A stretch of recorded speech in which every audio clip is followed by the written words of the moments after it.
त्या नर्सेसवरती ही निवडणुकीची जबाबदारी टाकलेली असेल तिथे त्यांनी जाऊ नये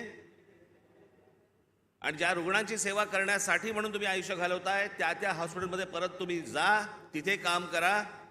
तुम्हाला नोकरीवरनं कोण काढतं मी बघतो.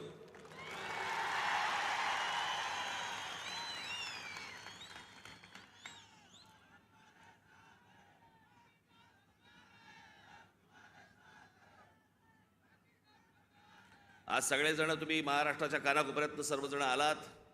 सर्वप्रथम मी आपल्या सर्वांना गुढीपाडव्याच्या मनपूर्वक शुभेच्छा देतो. आज सणासुदीचा दिवस असून देखील या अशा प्रकारच्या सभा नुसत्याच होत नसतात. त्याला एक पोलीस यंत्रणेवरती देखील एक ताण असतो.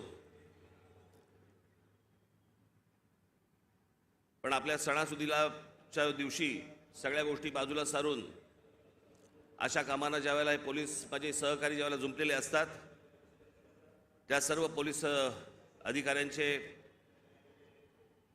माझे कॉन्स्टेबल माता भगिनी यांचे मी दिलगिरी व्यक्त करतो की त्यांना या सगळ्या याच्यामध्ये काम करावं लागतंय. पण तुम्हालाही मनपूर्वक गुढीपाडव्याच्या मनपूर्वक शुभेच्छा.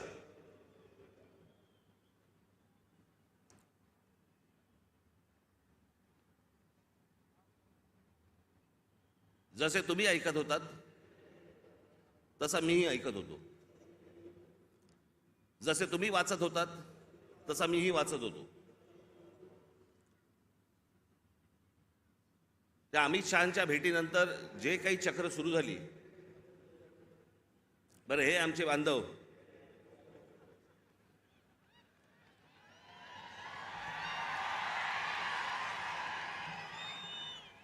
त्यांचा काही दोष नाही, चॅनल बोले म्हणजे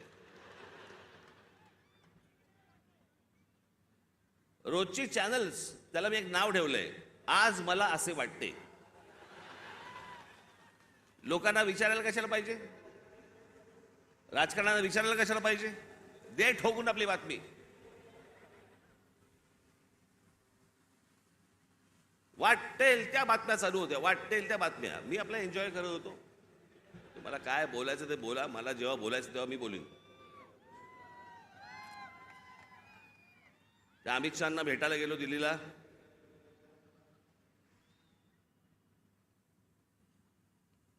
बरं तिथे अमित शहांना भेटीच्या वेळेला कोण, अमित शहा आणि मी. तुम्हाला कुठून रे कळलं?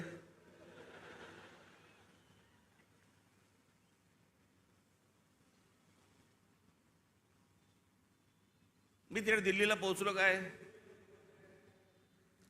राज ठाकरेंना 12 तास थांबायची वेळ आली.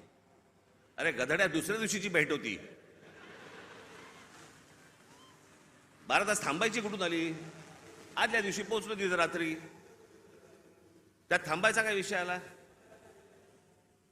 पण हे थांबत नाहीत. मला असे वाटते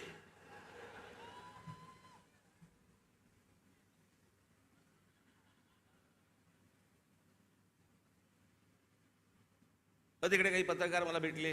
मला बोलले साहेब कधी भेटायचं? म्हटलं मला नाही भेटायचं. माझ्याकडे आता सांगण्यासारखं काही नसेल मी काय सांगू, मला सांगा काय बोलू तू. म्हणून मी नाही म्हटलं. मी भेट झाली, तिकडनं विमानतळावरती आलो. इथून जाताना पण वो देखो जा रहे.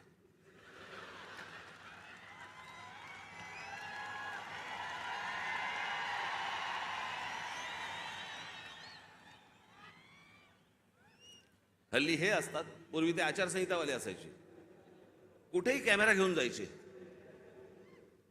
अहो एके दिवशी मी बाथरूमला चाललो होतो.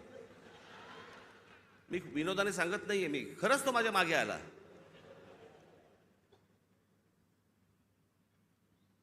म्हटलं पुढे काय करायचं ठरवलंयस?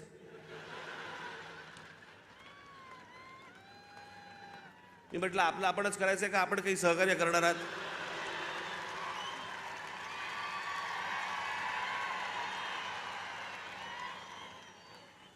कुठे जरा मोकळीक म्हणून नाही. मी इथे माझ्या इकडे घराच्या बाहेर पत्रकार बिचारे ते बसलेले असतात त्यांना काही.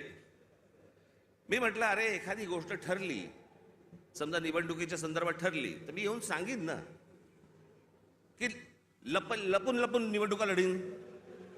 कोणाला सांगू नको, मतदारांना कळवू नको मी निवडणूक लढवतोय. म्हटलं अरे जर समजा काही ठरलं तर पत्रकार परिषद घेईन, भाषण करीन, येऊन सांगेन की बाबा असं असं अशाच्या गोष्टी ठरल्या आहेत.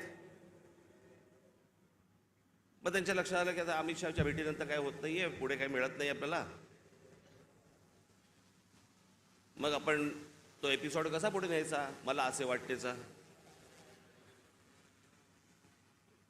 मग राज ठाकरे शिंदेच्या शिवसेनेचे प्रमुख होणार. अरे मूर्खांनो, मला जर व्हायचं असतं तेव्हाच नसतो झालो.